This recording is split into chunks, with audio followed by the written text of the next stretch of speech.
এগরার প্রাক্তন বিধায়কের ঘনিষ্ঠের কীর্তিতে ক্ষুব্ধ পানি পারুল। ত্রিপল কম্বলের পাহাড় তৃণমূল নেতার বাড়িতে। অভিযুক্ত নেতার নাম শিবশঙ্কর ভারতী, যিনি এগরার প্রাক্তন তৃণমূল বিধায়ক তরুণ কুমার মাইতির ডান হাত ও অত্যন্ত ঘনিষ্ঠ বলেই পরিচিত। এই ঘটনাকে কেন্দ্র করে স্থানীয় বাসিন্দাদের ক্ষোভ এমন পর্যায়ে পৌঁছেছে যে পরিস্থিতি সামাল দিতে নামতে হয় বিশাল পুলিশ ও কেন্দ্রীয় বাহিনী।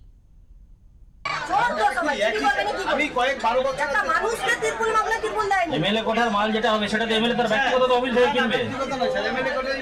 ঠিক আছে, আপনার কথা আমি মানলাম, এমএলএ কোটার মাল আপনি বলছেন, কিন্তু এমএলএ কোটা কত মাল?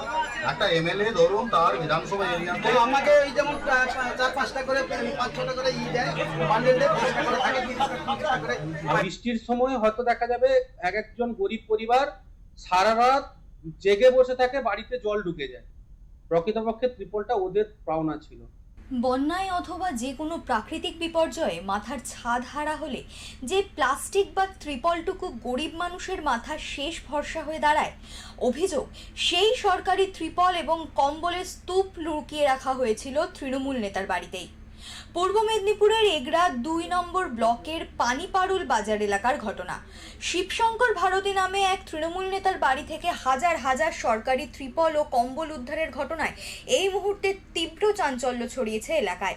দীর্ঘদিন ধরেই এলাকার মানুষের চোখে ধুলো দিয়ে পানিপারুল বাজারের বাসিন্দা তথা তৃণমূল নেতা শিবশঙ্কর ভারতীর বাড়িতে বিপুল পরিমাণ সরকারি সামগ্রী মজুত করে রাখা ছিল, কিন্তু গোপন সূত্র মারফত সেই খবর পাঁচকান হতেই ক্ষোভে ফুঁসতে থাকা সাধারণ এলাকাবাসী আজ সকালেই চড়াও হন ওই নেতার বাড়িতে। এবার উনি ঘরটা আমাদের ভাড়া হিসাবে নিয়েছিলেন মাল রাখার জন্য, এই হচ্ছে কথা। এবারে এখন উনারা এসছেন, উনারা আমাদেরকে জিজ্ঞেস করলেন, এবার আমরা বললাম যে ঘরটা আমাদের, কিন্তু আগের যিনি বিধায়ক ছিলেন উনি ভাড়া নিয়েছিলেন। এবার ত্রিপাল উনি দিয়ে দেননি, থেকে গেছে, ওটা তো স্যারই জানে, ওটা তো আমরা বলতে পারবো না। এবার আমরাও যথারীতি স্যারকে ফোন করেছিলাম। স্যার চোখের ছানি অপারেশনের জন্য স্যার কলকাতায় গেছেন। এবার স্যার বললেন যে ঠিক আছে, আমি বিডিও সাহেব এবং এসডিও সাহেবের সঙ্গে কথা বলছি, তার যেটা সিস্টেম হয় আমি সেই সিস্টেম অনুযায়ী কাজ করবো। ভিতরে ঢুকতেই চোখ চড়ক গাছ স্থানীয় বাসিন্দাদের। ঘরের ভিতরে থরে থরে সাজানো রয়েছে কয়েক হাজার সরকারি ত্রিপল ও কম্বল, যে সামগ্রীগুলি সাধারণত আমফান, ইয়াস বা যে কোনো প্রাকৃতিক বিপর্যয়ের সময় কিংবা শীতকালে দুস্থদের সাহায্যের জন্য সরকারি তহবিল থেকে দেওয়া হয়, তা গরিবের হাতে না পৌঁছে দিব্যি মজুত ছিল নেতার ঘরে। এই খবর ছড়িয়ে পড়তেই মুহূর্তের মধ্যে পানিপারুল বাজারে শয়ে শয়ে মানুষ ক্ষোভে ফেটে পড়ে। দুর্নীতি ও চুরির অভিযোগে তৃণমূল নেতার বাড়ি ঘিরে বিক্ষোভ দেখাতে শুরু করেন গ্রামবাসীরা। পরিস্থিতি অগ্নিগর্ভ হয়ে উঠলে এবং আইন শৃঙ্খলার পরিস্থিতি চরম অবনতির আশঙ্কায় তড়িঘড়ি খবর দেওয়া হয় থানায়। থানার গুরুত্ব বুঝে এগরা থানার বিশাল পুলিশ বাহিনীর পাশাপাশি এলাকায় পৌঁছায় কেন্দ্রীয় বাহিনীও। উত্তেজিত জনতাকে সরিয়ে কোনো রকমে ঘর থেকে উদ্ধার হয় সমস্ত রকমের ত্রিপল ও কম্বল। বিক্ষোভের জেরে দীর্ঘক্ষণ অবরুদ্ধ হয়ে পড়ে পানিপারুল বাজার এলাকা। অন্ধকার ঘর, সেটাকে হঠাৎ করে কেউ চোখে দেখতে পাবে না এমন একটা ঘর। কত পরিমাণ ত্রিপল আছে বলে মনে হয়? মিনিমাম 5000-এর উপরে আছে।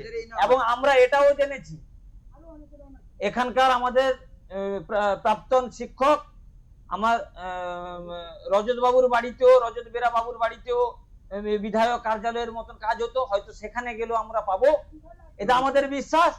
এবং এখানে বোর্ডিং, পানিপারুল স্কুলের যে বোর্ডিং আছে, সে বোর্ডিং এও যদি এখন যাওয়া যায়, আমি দায়িত্ব নিয়ে বলতে পারি সেখানেও পাওয়া যাবে। এবং তৃণমূলের পার্টি অফিস থেকে শুরু করে প্রধানের বাড়ি পর্যন্ত যদি যাওয়া হয়, প্রত্যেকের বাড়িতে আপনি ত্রিপল পাবেন। অন্যদিকে এই ঘটনাকে হাতিয়ার করে আসরে নেমেছে বিজেপি সহ বিরোধী শিবির। তাদের বক্তব্য, তৃণমূলের রন্ধে রন্ধে দুর্নীতি। রাজ্যে পালাবদলের পর একের পর এক তৃণমূল নেতার বাড়ি থেকে সরকারি সামগ্রী উদ্ধার, পার্টি অফিস থেকে রেশন কার্ড, জব কার্ড উদ্ধারের ঘটনায় প্রমাণ করে যে এই দুর্নীতির শিকড় কতটা গভীরে ছড়িয়েছিল। গরিবের হকারের ত্রিপল ও কম্বল চুরি করে নির্বাচনের বৈতরণী পার হওয়ার ছক কষছিল এরা।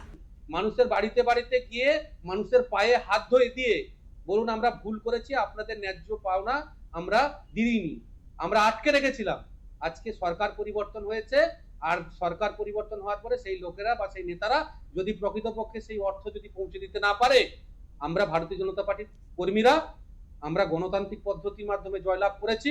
আমাদের দায় রয়েছে, আমাদের প্রত্যেকটা মানুষের প্রতি দায়বদ্ধতা রয়েছে প্রত্যেকটা মানুষের পরিষেবা পৌঁছে দেওয়া। এবং তৃণমূল যে দুর্নীতি করে যে আখের গছিয়েছে, প্রত্যেকটা এই আখেরে আমরা আগুন ধরিয়ে প্রকৃতপক্ষে মানুষের মর্যাদা আমরা ফিরিয়ে দেবো। আপাতত বাজেয়াপ্ত হওয়া সমস্ত সরকারি সামগ্রী এগরা থানায় নিয়ে যাওয়া হয়েছে। শিবশঙ্কর ভারতীর বাড়িতে আর কোনো সরকারি নথি বা সামগ্রী লুকিয়ে আছে কিনা তা খতিয়ে দেখছে প্রশাসন। এলাকায় এখনো মোতায়েন রয়েছে পুলিশ বাহিনী। পূর্ব মেদিনীপুর থেকে প্রদীপ মাইতির রিপোর্ট, ওঙ্কার বাংলা।